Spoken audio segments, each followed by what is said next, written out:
శ్రీమాత్రే నమః అండి. ఈరోజు నేను ఈ వీడియో ఎందుకు చేయబోతున్నా అంటే, శ్రావణ మాసంలో ఈ అమావాస్య రోజుని చాలా ముఖ్యమైన పండుగ అండి. ఇది ముఖ్యమైన రోజు. ఇది అమావాస్య, పోలాల అమావాస్య, పోలాంబిక అమావాస్య. ఈ వ్రతము ఎందుకు చేసుకుంటారంటే, ఎక్కువ మా ఆంధ్ర సైడు చేసుకుంటారు. ఇటు సైడ్ వాళ్ళందరికీ తెలియదు అనుకుంటా. ఒకవేళ మా ఆంధ్ర సైడు వాళ్ళే కాదు, ఏ ప్రాంతం వాళ్ళైనా కానీ ఈ పూజ చేసుకుని తీరాలండి. నేను అందుకే ఈ వీడియో నేను చేస్తున్నాను. ప్రతి ఒక్కరికి కూడా ఈ వీడియో షేర్ చేయండి మీరంతా కూడా.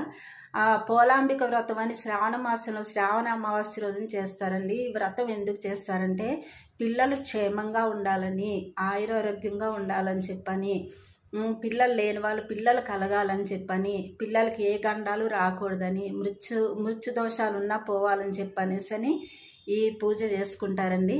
అది ఎలా అంటే, కంద మొక్కలండి.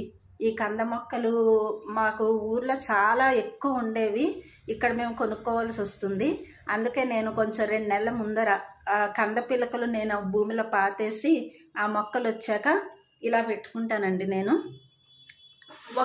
మనకి 2 మొక్కలు కావాలండి. ఒకటి తల్లిగా భావించి, ఇంకోటి పిల్లగా భావించి 2 మొక్కలు పెట్టాలండి. ఈ 2 మొక్కలకి కూడా మనం పూజ చేసుకోవాలి.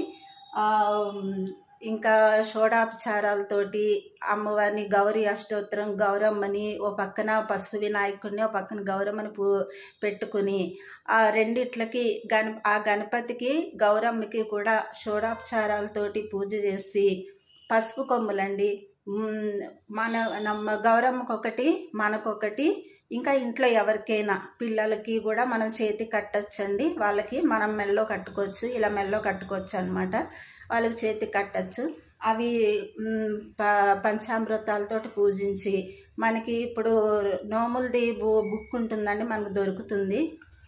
అన్ని వ్రతాలు కూడా ఉంటాయి అందులో పోలాల అమావాస్య వ్రత కథ ఉంటుందండి.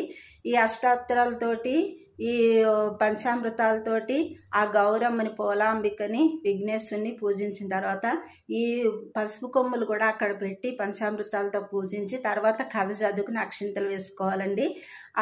ఇంట్లో కూడా పిల్లలకి ఈ అక్షింతలు వేయచ్చు అనమాట.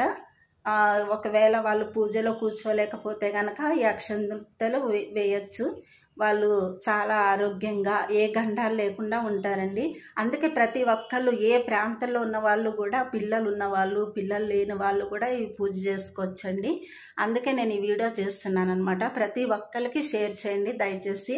ఎందుకంటే కొంతమందికి ఈ వ్రతం తెలియదు. అన్నిట్లో కన్నా చాలా